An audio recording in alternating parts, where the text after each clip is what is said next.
खुलुमबाय स्टुडिअ दं आं राजीव बसुमतारी प्रमोद बर'नि दैदेननाय राजु कुमार नार्जारी बिथांमोननि दैदेननाय इउपिपिएल राजखान्थि दोलोनि जा विधानसभा बिसायख'थिनि बिजाथि बे बिजाथिखौ दसे समनि उनावनो एबा दिनै नङाबा गाबोननि गेजेराव फोसावसिगोन होननानै माखासे सुलुंनिफ्राय मिथिना मोननाय जादों।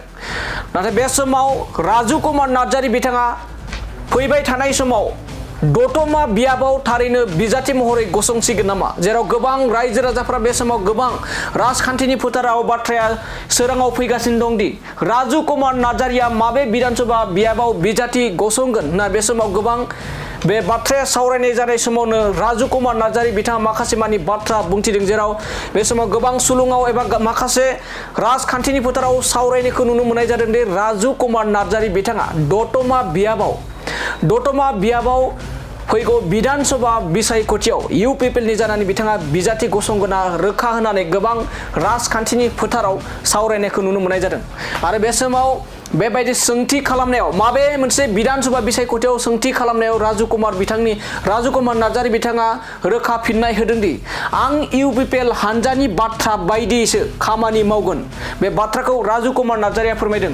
आं हानजाया मा बाथ्रा बुङो बेखौसो गनायनानै खामानि मावगोन। हानजाया जुदि दिसपुराव गेले होनना बुङोब्ला दिसपुराव गेलेगोन, जुदि हानजाया दतमायाव गेले होनना बुङोब्ला दतमायाव गेलेगोन होननानै अजद दैखांदों। नाथाय बे समाव माखासे सोराङाव फैनाय बायदिब्ला राजु कुमार नार्जारी बिथाङा दतमा विधानसभा बियाबाव गेलेनो थाखाय साखाफारा आरो गोबां दतमा ओनसोलनि रायजो राजाजों खाथियाव थानानै सुखु दुखु बायदिसिना जौगानाय ओनसोलनि बाथ्राफोरखौ बे समाव सावरायलायगासिनो दं होननानै बे समाव सुलुंनिफ्राय मिथिना मोननाय जादों। दानिया फैदो बिदिब्ला दतमा ओनसोलाव गेलेगोन बाथ्राखौ लानानै माबायदि बाथ्रा बुंदों इउपिपिएलनि गाहाय नेहाथारि राजु कुमार नार्जारी बिथाङा मा बाथ्रा बुंदों, जों बिथांनि बुंनायखौ आबुङै खोनासंना लादोंनि।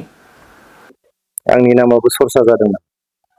आं बुङो जे आं सासे इउपिपिएल हानजानि सासे निष्ठाबान सासे कर्मि।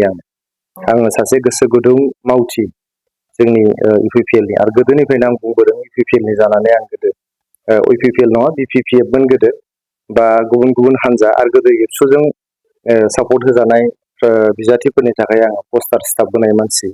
आं साइकेल लानानै गामि गामि सालायनानै केम्पेइन खालामनाय मानसि, साहा लुनानै होग्रा, टेबोल फुगारनानै होग्रा सासे कर्मि आं। आरो दिनै फैयै फैनानै आङो हानजानि गाहाय नेहाथारि। थेवबो आं सासे कर्मि, हानजानि कर्मि हिसाबै आंनि खोथाया जाबाय हानजानि जानानै हानजानि जे माव बिथांखि थायो, हानजानि जे निति आदर्श, हानजानि जे मिशन एन्ड भिजन, हानजानि जे हाबाफारिफोर, बेखौ रायजोनि गेजेराव फोसावहैनायानो आंनि खामानि।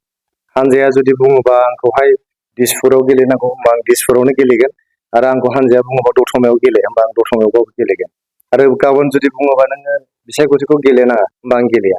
आं दिनैसिम हानजायाव सासे मावथि जानानै बा आङो सासे गाहाय नेहाथारि जानानै दिनैसिम आं खुनु दिन बिसायख'थियाव टिकेट दैफेराखै।